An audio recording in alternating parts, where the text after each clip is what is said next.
How to download and use DeepSeek AI on mobile device. Hi everyone, this is Kate and welcome back to another video, and in today's video we will learn how we can download and use DeepSeek AI on mobile device. So without further delay, let's get started with this video. If you're on an Android device, you have to open your Play Store in your device and navigate to the search icon at the bottom right corner, and in the search bar search for DeepSeek. Tap on this DeepSeek AI assistant. Now you have to tap on install button to install it in your device. Now wait for a while until the application gets installed.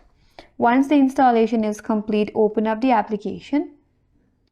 Then you need to log in into your account. If you already have an account, you can simply log in, or you can simply sign in with your Google account.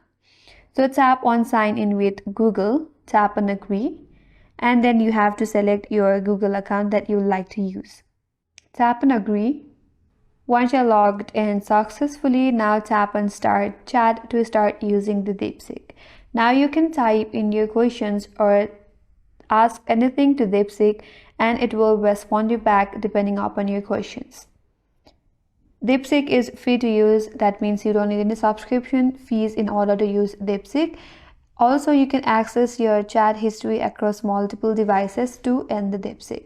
If you want to view your chat history, tap on this line icon at the top left, and in this piece you will see your chat history. You can also upload file and extract the text in the DeepSeek for analysis. And that's how you can download and use DeepSeek AI in mobile device. And that's all for today's video. Hope this video was helpful, and if you're new to our channel, consider subscribing. Thanks for watching and stay tuned for more videos.